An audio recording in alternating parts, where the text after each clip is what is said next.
విభీషణుడు త్రేతాయుగంలో, కృతయుగంలో ప్రహ్లాదుడు విప్లవకారుడు, తర్వాత త్రేతాయుగంలో విభీషణుడు విప్లవకారుడు అంటే వాడు ఉన్నదాన్ని అక్కడ నమ్మిన సిద్ధాంతం కోసం ఉన్నవారు ఎదిరించేవాడు.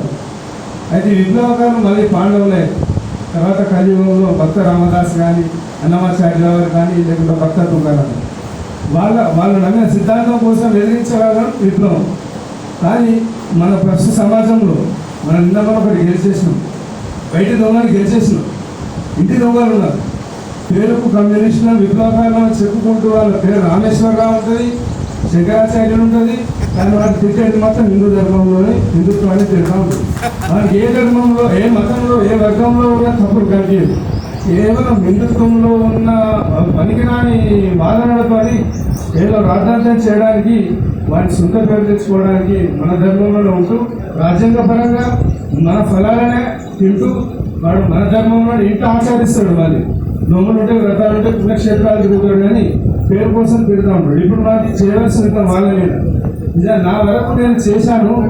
దాదాపు వాళ్ళు ఇక్కడ ఉన్న వాళ్ళంతా వర్గాన్ని ఎదిరించి నిలబడ్డారు. వాళ్ళు గుర్తు తెచ్చే వరకు ప్రయత్నించారు. ఇప్పుడు మనం చేయవలసింది అదే.